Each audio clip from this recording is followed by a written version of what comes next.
I want to dive in a bit to what we hear from you all in our conversations and what we really know you're dealing with under the No Surprises Act, right? Because we're right there with you.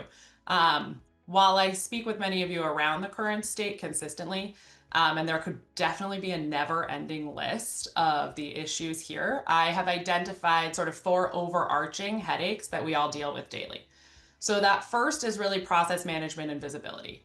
We all know far too well that the timelines, the admin fees, those dispute windows, they create serious operational strain on teams.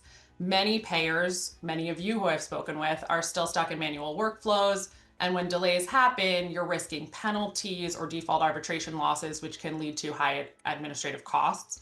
Tracking IDR cases, we all know that that can often feel like a black box, and providers and payers and even Zealous, right, gets determinations before anyone even knows that an IDR has been filed. So it's clear that the overall process itself is broken.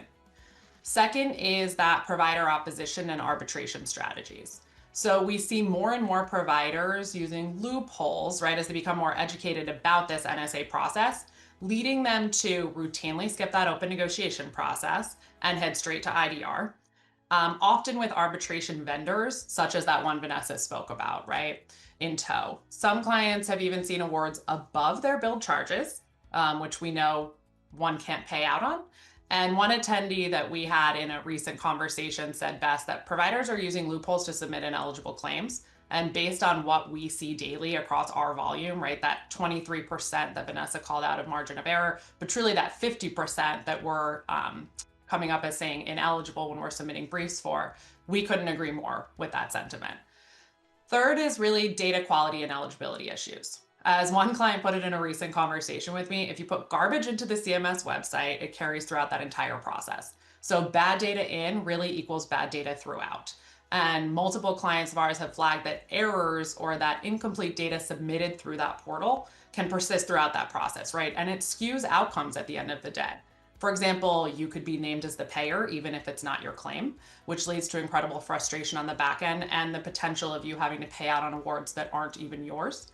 We've also seen providers submit claims with ineligible CPT codes or mixed eligibility, which can again result in those overpayments. Again, that even above that billed amount, right? Data quality leads to better outcomes, and CMS really needs to work to put guardrails here. Finally, that sort of fourth bucket, which ties into our poll question, education and awareness gaps. These gaps are real and they're felt. Knowledge gaps persist among members, clients, and even plan administrators, and member and employer clients often don't fully understand the NSA or its implications, which leads to misaligned expectations. So many clients have asked for employer-specific reporting to help them better understand NSA-related activity and financial impact. And I know from chatting with you all that having sort of a member toolkit would be very beneficial to support those downstream discussions.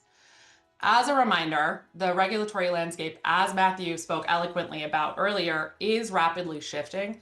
And so that ongoing litigation, that shifting QPA methodology, those rising legal costs, those potential final rules, all make it harder to plan long term. So these are all real world challenges that are shaping how we at Zealous evolve with you as a client and partner. We listen, we're acting, and we're making sure that CMS hears those concerns too, right? Both Matthew and Vanessa spoke about that, but we do have a seat at that table when it comes to being very vocal about what's working and what's not.